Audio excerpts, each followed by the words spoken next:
será baseado em Apocalipse capítulo 13, o versículo 11, onde lemos assim: Vi ainda outra besta emergir da terra, e possuía 2 chifres, parecendo cordeiro, mas falava como dragão. Bem, o nosso tema então é a perseguição. Perseguição é um tema comum, é uma experiência comum aos servos de Deus ao longo da história. Os israelitas tiveram grandes conflitos e embates com seus vizinhos, foram perseguidos por poderes imperiais, e os cristãos, desde o início também da sua história, eles foram perseguidos e no mundo viveram em conflito. E aqui em Apocalipse 13, então nós temos um recorte da história sendo tratado, detalhado, através de 2 visões principais. A primeira visão tem como seu personagem principal uma besta de 7 cabeças e 10 chifres. E é dito que ela atua por 42 meses, ou, historicamente falando, por 1260 anos. E depois vem uma segunda visão, em que uma outra besta, agora com apenas 2 chifres, uma cabeça só, emerge então da terra, e ela tem também um papel importante no que diz respeito à sua relação com o povo de Deus. Então é dito que a besta tem uma característica bastante interessante, porque ao mesmo tempo que ela parece com o cordeiro, porque ela tem 2 chifres parecendo o cordeiro, ela porém fala como dragão, ela tem a sua relação mesma com o inimigo do cordeiro no Apocalipse. Porque esses são os 2 personagens principais no Apocalipse. O cordeiro, que é o protagonista, e o dragão, que é o antagonista. Então, nesta visão, que começa em Apocalipse 13, verso 11, então nós temos esse personagem que parece ele estar travertido de uma relação, né, com o cordeiro, porém, ele tem mesmo a sua identidade com o dragão. Então, ao falar da perseguição, nos últimos dias, nós precisamos de estudar, entender esta visão que está aqui em Apocalipse 13. E eu gostaria então de fazer uma comparação. Eu vou me referir ao Apocalipse e a Daniel algumas vezes. Então, começo com uma comparação aqui a princípio entre Apocalipse 13, a primeira parte, e Daniel 7. É curioso que a besta em Apocalipse 13, versículo 1, que emerge do mar, ela reproduz as principais características dos 4 animais de Daniel 7. Porque ela é tipo um leopardo, ela tem pés de urso, cabeça de leão e tem 10 chifres. Então ela incorpora todos os 4 animais de Daniel 7. O que quer dizer que ela pode ser vista como um desdobramento, né, do conteúdo profético revelado em Daniel 7. Por outro lado, a segunda besta em Apocalipse 13, no verso que lemos, Apocalipse 13, 11, e também tem uma besta que parece cordeiro, porque tem 2 chifres, mas fala como dragão. Esta, por sua vez, está relacionada com Daniel 8, porque em Daniel 8 há 2 animais, há um carneiro de 2 chifres e depois um bode com 1 chifre só no meio da sua testa.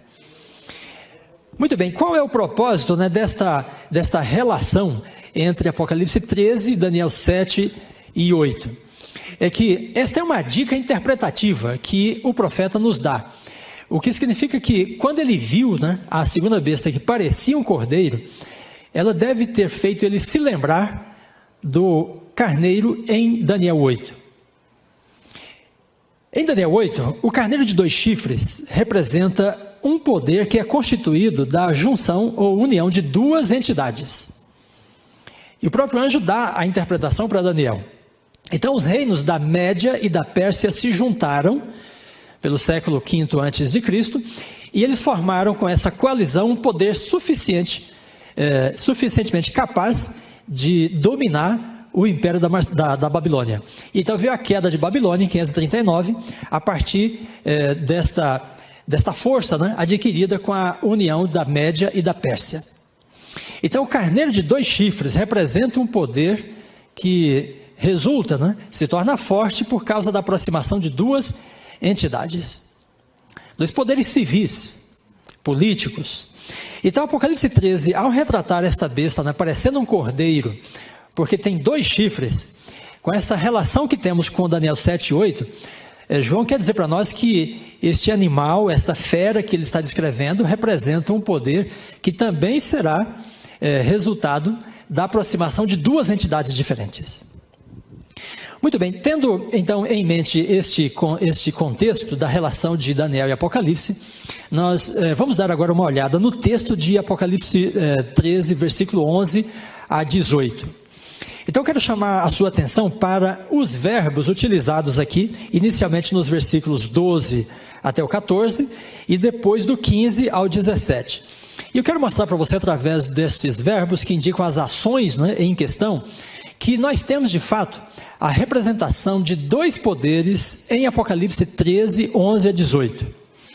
Então, se você está com a sua Bíblia ou mirando na tela, observe que inicialmente João diz que a besta que emerge da terra e tem dois chifres, ela exerce a autoridade da primeira besta.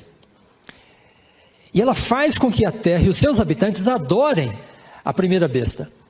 Depois diz que ela opera grandes sinais.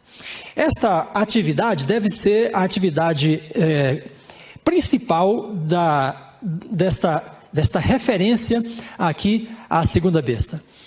Então, a atividade de operação de sinais no Novo Testamento está diretamente ligada com os falsos profetas. Então, em Mateus 7, Jesus fala dos falsos profetas e eles, para enganar, para persuadir, têm na operação de sinais a sua estratégia principal. Então, se esta besta faz com que a terra adore a primeira besta, ela opera sinais, então aqui está sendo dito para nós que a primeira fase de atuação desta besta em Apocalipse 13 é a atuação de um poder religioso. Porque ele tem que ver com a adoração, ele opera sinais, e depois diz, no versículo 14, que ele seduz aqueles que habitam sobre a terra para que façam, então, uma imagem à besta. Pois bem, então, se esta besta revela um poder que resulta da junção de duas entidades, a primeira é uma entidade de natureza religiosa, porque esta entidade tem na sua ação, né, como sua atividade predominante, a operação de sinais relacionada com a sedução, engano, e isto tudo para produzir a adoração à primeira besta. Agora observe que no versículo 15, então há uma transição, porque esse poder que opera sinais e seduz, então comunica fôlego à imagem da besta. E quando comunica fôlego à imagem da besta, então parece que esse poder sai de cena e entra em cena então o segundo poder. E agora então nós temos a imagem da besta. E a imagem da besta, uma vez que recebe esse fôlego de vida, ela pode falar e pode fazer morrer aqueles que não adorem nem a besta e nem a própria imagem da besta. Muito bem, agora a partir do verso 15, então nós temos as ações de um poder de natureza civil, um poder político que é capaz de imposição, é capaz de produzir um boicote econômico, a ponto de as pessoas não poderem comprar ou vender, a menos que estejam legitimadas, né, por uma marca que esta imagem da besta pode conferir. Então, Apocalipse 13, ao tratar da segunda besta, que tem dois chifres, parecendo cordeiro, fala para nós de um poder, né, que resulta da união de duas entidades, um poder inicialmente religioso e depois um poder político. Então nós temos aqui o falso profeta em ação, e o falso profeta leva ao surgimento da imagem da besta. E é interessante que há aqui uma referência à criação, porque Deus fez o homem e estava lá aquele boneco de barro sem vida, e então Deus assoprou o fôlego de vida a Adão, e então Adão se levantou como um ser vivente, e ele era então a imagem do Criador. E é interessante que quando o falso profeta então comunica fôlego àquilo que está sem vida, a imagem da besta, então ela se levanta, e se levanta como uma imagem. Se você buscar em Apocalipse 13, 11 a 18, não encontrará nenhum verbo indicando ações da besta de 7 cabeças e 10 chifres, a besta que sai do mar, porque ela leva uma ferida de morte e deixa de atuar. Quando volta uma atuação de um poder perseguidor em Apocalipse 13, esse poder não é mais da besta de 7 cabeças, mas da imagem da besta. Então, assim como Adão se levanta como a imagem do Criador, ao receber o fôlego de vida, aquilo que está morto, está inerte em Apocalipse 13, quando recebe fôlego de vida, se levanta como uma imagem da primeira besta. Então, esta imagem da besta é uma estrutura de poder político, civil, que surge no tempo do fim, após, portanto, os 1260 anos, que terminaram em 1798, com as atuações do poder perseguidor na Europa.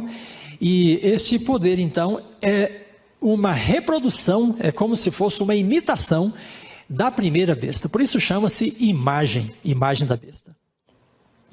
Muito bem, quando você vê esse panorama de Apocalipse 13, então uma primeira besta que atua durante a Idade Média, por 1260 anos, e cai em 1798, e depois então é sucedido por um poder que é descrito como uma imagem da besta, um poder político, civil.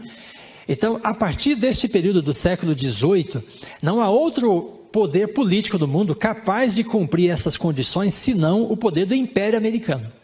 Muito bem, então aqui ela situou a imagem da besta dentro do contexto bíblico em que nós estávamos estudando. Há uma ação de um falso profeta, e ela relaciona isso então com as igrejas protestantes que se distanciaram da palavra de Deus. Então há um momento em que as igrejas se aproximam do Estado e passam a utilizar o aparelho do Estado para atingir seus próprios objetivos. Então, segundo Ellen White, é o momento em que surge a imagem da besta. E essa imagem é formada a partir da aproximação do poder religioso das igrejas americanas do poder do Estado republicano, o Estado americano. Depois ainda ela diz, a imagem da besta representa a forma de protestantismo apóstata que se desenvolverá quando as igrejas protestantes buscarem o auxílio do poder civil. Então é o momento que o falso profeta comunica fôlego à imagem da besta. Então a besta atua durante a Idade Média, ela é parada através da Revolução Francesa, mas em seguida então surge a imagem da besta e dá continuidade a esse projeto, a esse estado de intolerância e perseguição revelado aí no Apocalipse. E então João diz que o dragão persegue o remanescente que guarda os mandamentos de Deus e tem o testemunho de Jesus. Muito bem, agora quando nós consideramos a figura do remanescente que guarda os mandamentos de Deus, após o período dos 1260 anos, então nós nos perguntamos, qual é o poder que pode perseguir ou que deverá perseguir esse remanescente?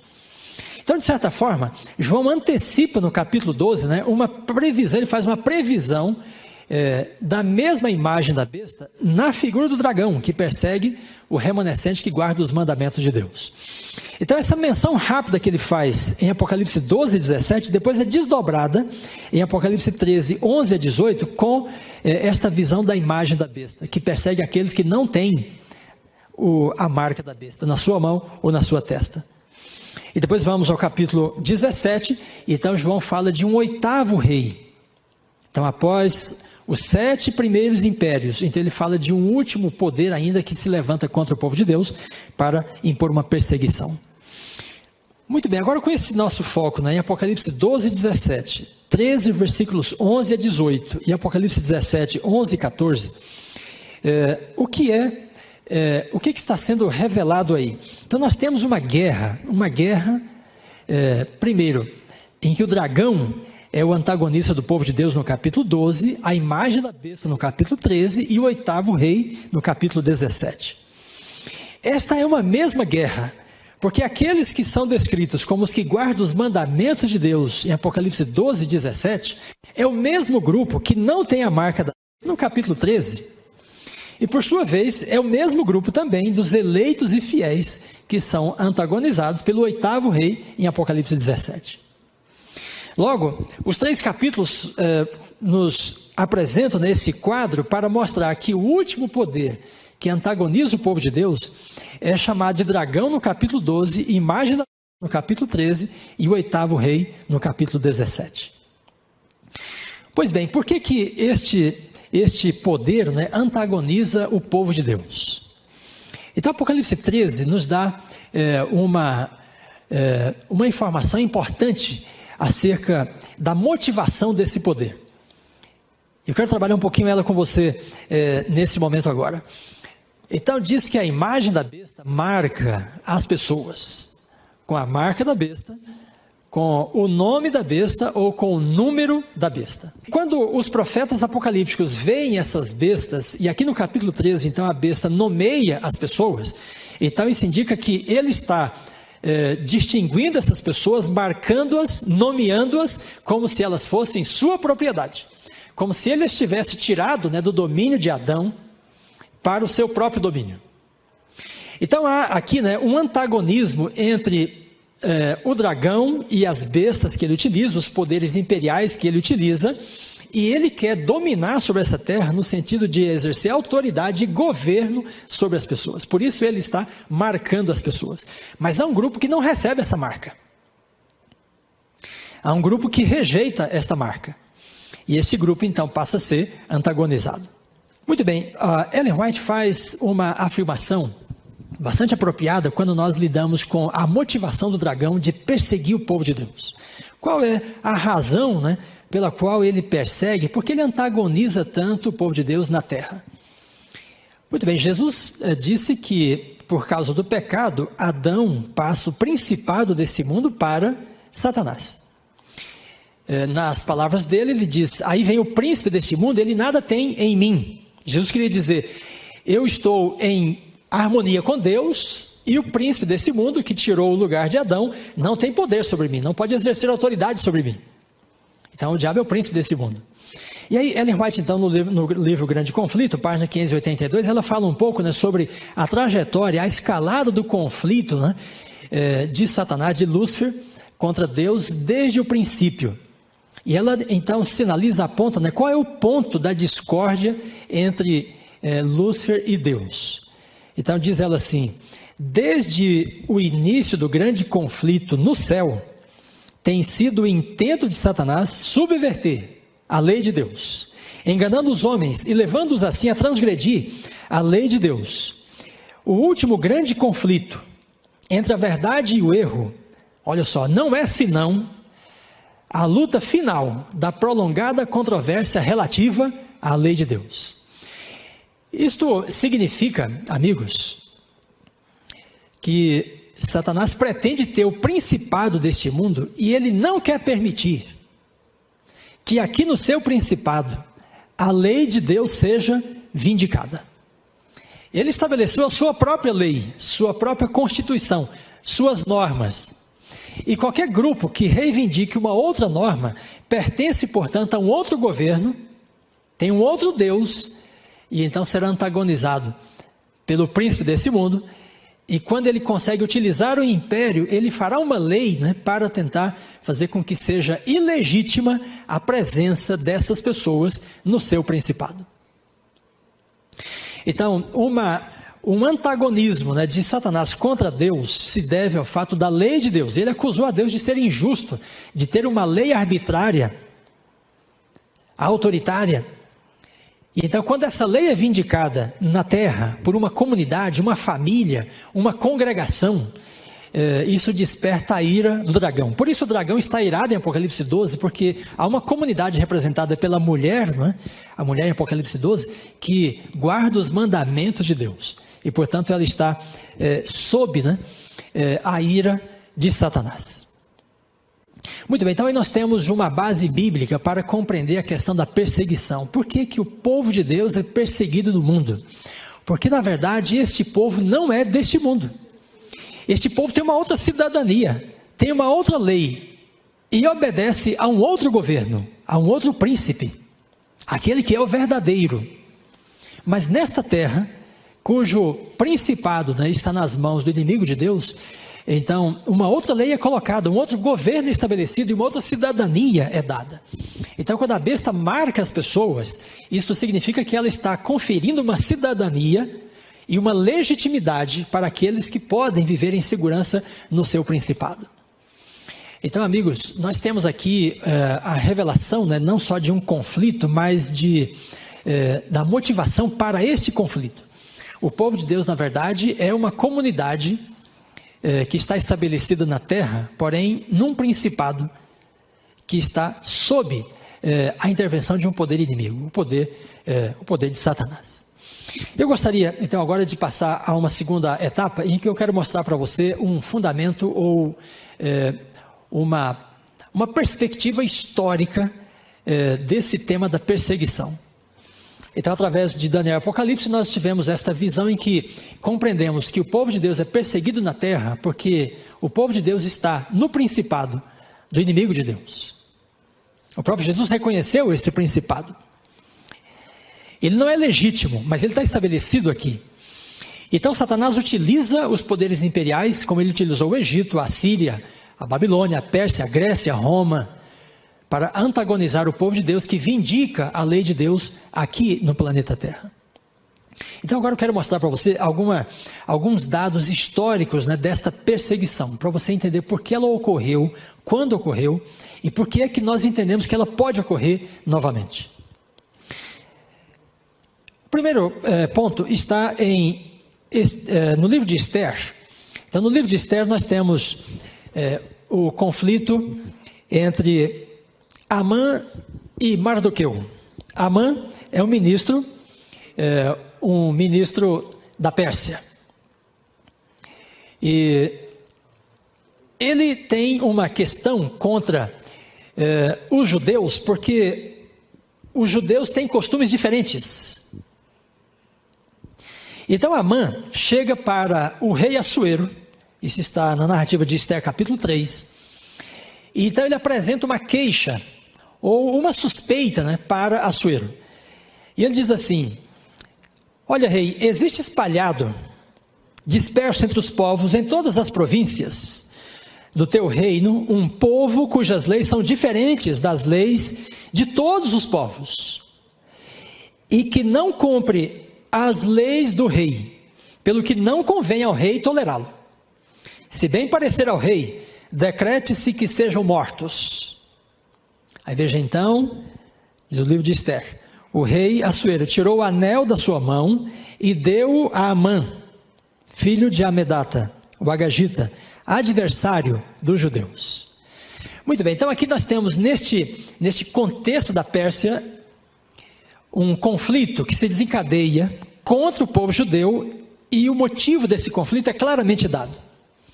Então uma pessoa que se indispõe com os judeus chega para o rei, ele é um ministro, ele tem uma posição de destaque no reino, e então o argumento dele é: olha rei, há um povo cujos costumes, cujas práticas são diferentes em todas as províncias do reino, eles não se encaixam em lugar nenhum. Eles na verdade estão fora do contexto. O que Amã estava querendo dizer, amigos, é que o povo judeu não tinha uma cidadania legítima no Império da Pérsia. Por quê?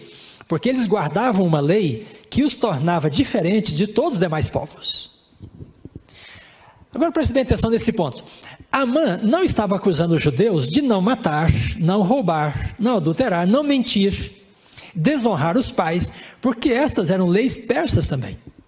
Qual era o problema dele? O problema dele dizia respeito, né, a um ponto da lei que fazia os judeus serem diferentes dos demais povos. E este ponto tinha que ver com a guarda do sábado, porque o sábado é o mandamento da lei que diferencia o povo que segue a Bíblia daqueles que seguem as leis do Estado, ou que vivem segundo as leis do Estado antes de conforme a lei da palavra de Deus. Então o povo de Deus pode trabalhar e viver e negociar no mundo sem nenhum problema no que diz respeito, por exemplo, ao calendário dos meses, dos anos, das estações. Então você pode obedecer à lei de Deus, não tem nenhum problema em relação a este contexto. Mas quando nós entramos no ciclo semanal, nas jornadas de trabalho, então a lei de Deus faz uma distinção entre aqueles que guardam essa lei e aqueles que seguem a lei do Estado, em detrimento da lei de Deus. É claro que se você é um cristão temente a Deus, você vai seguir inclusive aquilo que Paulo diz, porque ele diz que as autoridades são constituídas por Deus e as leis devem ser seguidas desde que elas não se oponham à lei de Deus. Mas aqui a mãe está dizendo: rei, Assuero, né, há um povo que segue uma lei diferente da nossa neste item, e não convém tolerá-lo. Faça assim um decreto para que sejam mortos. Muito bem, então esse é o Império da Pérsia. Depois nós temos em Roma, então, perseguições contra os cristãos. no Apocalipse, na carta de Éfeso e Esmirna, no capítulo 2. Então nós temos algumas referências à perseguição aos cristãos. E quando vamos para a história, então, nós podemos ter, por exemplo, Tácito, um historiador romano, e ele conta nos seus textos, por exemplo, esta história aqui, ó, Nero prendeu os culpados por ocasião do incêndio de Roma e infligiu as mais requintadas torturas em uma classe odiada por suas abominações, chamada cristãos pelo populacho. Então Tácito está referindo-se ao incêndio de Roma, e ele diz que um grupo foi acusado, e este grupo então era uma classe odiada. Por quê? Porque os cristãos não pertenciam ao Império Romano, eles tinham costumes diferentes, eles não adoravam os deuses do Império, e eles não estavam conforme o Império nos seus ritos. Depois Tácito diz, os cristãos foram objetos de esporte, foram feitos objetos de esporte, foram amarrados nos esconderijos de bestas selvagens e feitos em pedaços por cães, ou cravados em cruzes, ou incendiados. Amigos, estes são pontos bastante aterradores até, da história do cristianismo, do Império Romano. Nos primeiros séculos, os cristãos foram perseguidos sistematicamente no Império. Os judeus guardavam o sábado, porém eles eram uma nação e eles tinham uma nacionalidade. E o Império Romano terminou aceitando essa nacionalidade, ou essa nação judaica, como parte do Império. Porém os cristãos começaram a se disseminar pelo Império Romano, e eles não eram nem cidadãos da Judéia, e nem eram cidadãos romanos necessariamente, porque eles não cumpriam os costumes e as práticas dos romanos. Eles não comiam carnes sacrificadas aos ídolos, eles não entravam nas festas, nas celebrações dos deuses, e a grande maior parte deles, em um bom período, quando chegavam no sábado, eles não trabalhavam, enquanto os romanos tinham o costume do dia do sol, e depois isso virou uma lei, e por fim os cristãos terminaram caminhando também para essa lei, e eles deixaram de ser perseguidos de fato do Império Romano só quando eles deixaram os costumes da sua origem judaica e hebraica e tornaram-se nos costumes parecidos com os romanos. Então a guarda do dia do Senhor foi um motivo de perseguição aos cristãos do Império Romano, e deixar de guardar o dia do Senhor no sétimo dia e passar a guardá-lo no primeiro dia foi um dos fatores de eles deixarem de ser perseguidos. Então nós temos aí uma motivação muito clara, assim como na Pérsia, que explica por que o Império Romano antagonizava os cristãos, pelo mesmo fato de eles terem costumes, leis e hábitos diferentes dos demais povos. Muito bem, podemos caminhar então em seguida para a Inglaterra, agora já no contexto do protestantismo. Então há uma religião forte que se desenvolve na Inglaterra, através da igreja anglicana. Ela tem uma relação direta com o Estado, há um reavivamento por parte do protestantismo na Inglaterra, e chega um momento da história da Inglaterra, da igreja anglicana, em que um grupo da comunidade protestante inglesa passa a considerar a si mesmo como sendo o novo Israel. E começou-se então na Inglaterra um interesse especial pela guarda do dia do Senhor. Porém, os protestantes ingleses guardavam o dia do Senhor, não no sétimo dia, mas no primeiro dia da semana. Mesmo assim, chamavam de sábado. E daí surge então na Inglaterra um grupo, uma pequena seita a princípio, chamada assim de seita, liderada por John Trask e sua esposa Dorothy Trask. E eles então começaram a ensinar que os cristãos deveriam guardar o dia do Senhor.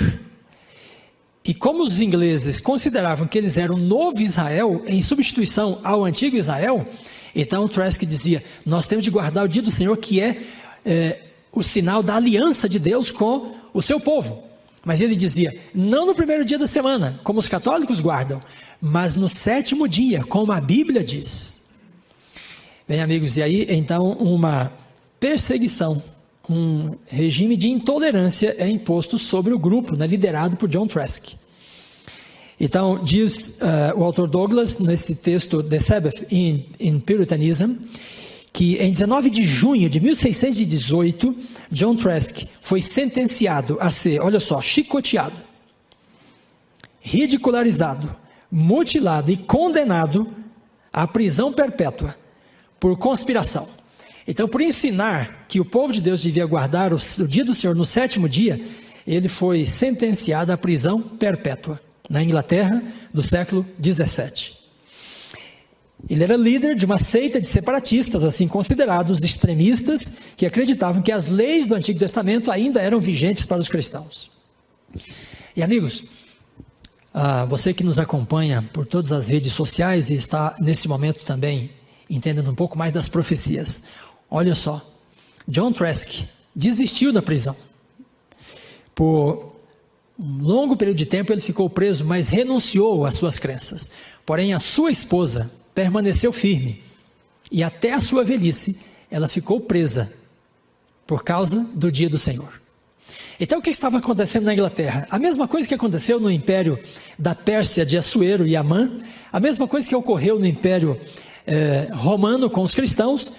Algumas pessoas tornaram-se quase que ilegítimas na Inglaterra, porque elas defendiam que o dia do Senhor era para ser guardado no 7º dia, e não no 1º dia da semana. E esse entendimento delas, estava baseado no fato de que, para elas, o povo de Deus que tem a aliança do Senhor, tem no dia do Senhor o selo dessa aliança. Muito bem, em seguida, aí nós caminhamos para a América do Norte. Então, um grupo de puritanos saíram da Inglaterra num momento em que a reforma protestante perdeu espaço no governo da Inglaterra, e o catolicismo voltou a se fortalecer. Então, esses puritanos queriam estabelecer uma nação em que eles pudessem guardar a lei de Deus conforme a Bíblia a ensina. Mas veja, eu estou falando dos puritanos, não aqueles que guardavam o sábado, da linha de John Trask, mas protestantes ingleses que guardavam o dia do Senhor como sendo o selo da aliança, porém no 1º dia. Então, esses protestantes vieram para a América. E no livro A Day Apart, de um jornalista americano, ele conta muitos detalhes da fundação das primeiras colônias americanas, por parte dos protestantes, no início do século 17. E então, ele diz assim que os puritanos chegaram à América do Norte a fim de estabelecer, olha só, uma nova Jerusalém, que preservasse o sábado em sua integridade. Então, é muito curioso perceber e ver aqui que, segundo este autor, os colonizadores da América do Norte, que deram origem ao que hoje é os Estados Unidos da América, eles tinham uma finalidade, um projeto, um ideal em mente, predominante, que era estabelecer uma nação que preservasse o dia do Senhor, segundo o texto bíblico, porém, a ser guardado no 1º dia da semana. Então, esse mesmo autor diz assim: recordando o lugar dos puritanos na criação e desenvolvimento desta república, nos lembramos de que a guarda do santo dia de sábado é uma das suas poderosas pedras angulares. Ele está dizendo que uma pedra angular no início, na fundação dos Estados Unidos, era a guarda do dia do Senhor, chamado de sábado, porém, para ser guardado no 1º dia da semana. Em decorrência disto, as primeiras colônias protestantes nos Estados Unidos tiveram leis severas para punir as pessoas que trabalhassem no dia do Senhor, no 1º dia da semana. As pessoas até poderiam deixar de trabalhar no sábado, mas elas não podiam trabalhar no 1º dia da semana. Mas em alguns lugares, essas leis foram também impostas para que as pessoas trabalhassem no sábado e guardassem o dia do Senhor no 1º dia da semana. Muito bem, então nos Estados Unidos, no século XIX, então começa um movimento de interesse pelo dia do Senhor a ser guardado no 7º dia, mais especificamente a partir de 1844. E aí, alguns protestantes que passam a guardar o dia do Senhor no 7º dia, são por sua vez também antagonizados por seus vizinhos e seus antigos colegas de igreja, também protestantes. Como, por exemplo, foi o caso de Hiram Case, que em 1850 escreveu para Tiago White, e Tiago White publicou uma carta dele na revista The Present Truth, A Verdade Presente. E então Hiram Case dizia que ele tinha recebido literatura adventista do sétimo dia e passou a guardar o dia do Senhor no sétimo dia. E por causa disso ele dizia na carta que os seus vizinhos passaram a difamá-lo e persegui-lo. E foi aí que então o Case, lendo Apocalipse 13, ele chegou à conclusão de que a segunda besta de 2 chifres em Apocalipse 13 deveria representar no Apocalipse o poder do Estado americano, unido às igrejas protestantes, formando um novo poder perseguidor contra o povo de Deus, que guarda os mandamentos de Deus. Muito bem, então esta é uma visão histórica em que nós percebemos, né, que há antecedentes claros e muito evidentes na história de que uma perseguição ao povo de Deus que guarda a lei de Deus se desencadeia por causa desta observância. Eu gostaria então de terminar com esse ponto. Veja, como é que nós podemos falar de um sistema, um regime de intolerância no fim dos tempos?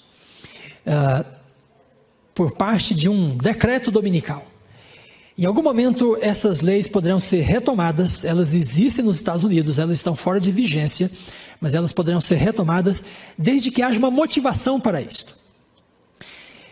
Então, Ellen White diz no Grande Conflito que a observância do domingo não é um sinal da besta, mas passa a ser a partir do momento em que um decreto para se guardar o domingo seja emitido. Isso quer dizer que as pessoas que guardam o domingo, antes que haja o decreto dominical, elas não estão necessariamente seladas, né, com a marca da besta. Mas uma vez que o mundo for atingido pelo alto clamor e as pessoas tomarem conhecimento desta verdade, né, obedecer ao decreto do Estado em vez da lei de Deus, então torna-se isso na experiência da marca, né, da marca da besta. É o momento que a besta marca aqueles que lhe pertencem. Depois ele diz, ainda no Grande Conflito, página 615, que um decreto será expedido por fim, decretando morte àqueles que santificam o dia do Senhor no sétimo dia. Muito bem, será que há uma motivação, há um interesse por parte das igrejas cristãs no mundo de hoje por um decreto dominical, por uma lei que venha tornar ilegítima a guarda do dia do Senhor no sétimo dia? Então eu quero lembrar para você, e você pode buscar na internet, se desejar, a encíclica Dies Domini, ou Dia do Senhor. Você tem em todas as línguas praticamente, em português inclusive. Então nesta encíclica, publicada em 1998, o Papa João Paulo II falava acerca da guarda do Dia do Senhor como sendo um caminho para a reforma social. E ele argumenta nessa encíclica que a restauração da família e da sociedade terá um grande impulso, né, se as pessoas passarem a ter a prática da guarda do dia do Senhor. Ele usa toda a argumentação bíblica a favor do sábado, porém defende o sábado para ser guardado no primeiro dia da semana. E ele chega a dizer que a legislação civil deve ter em conta o dever de proporcionar às pessoas o direito de guardar o dia do Senhor no primeiro dia da semana. Então, o que o Papa está dizendo com isso na encíclica? Que o Estado tem o dever de proporcionar por lei a guarda do dia do Senhor. Depois temos uma segunda encíclica, agora assinada pelo Papa Francisco, chamada Laudato Si. Este é um documento hoje extremamente estudado pelos católicos do mundo inteiro. E neste documento, o Papa volta a falar do assunto e ele diz que o ecossistema, para sobreviver, depende de um dia de descanso semanal. Então propõe ele que assim como Deus ordenou desde o princípio que a terra toda descansasse um dia por semana, as sociedades modernas e pós-modernas precisam restaurar essa lei e ter o dia do Senhor por força de lei novamente. Porém o dia do Senhor não para ser guardado no sétimo dia, mas no primeiro dia da semana. Muito bem, amigos, isto é a motivação, né, que nós podemos delinear no tempo atual para um decreto dominical, uma lei, uma legislação em favor do dia do Senhor, a ser guardado no primeiro dia da semana. E o que acontecerá com aqueles que divergirem? Eles serão considerados como não pertencentes a este reino, a este mundo, a esse governo, né? Como cidadãos não legítimos, porque eles terão uma lei diferente no ciclo semanal da lei de todos os demais povos.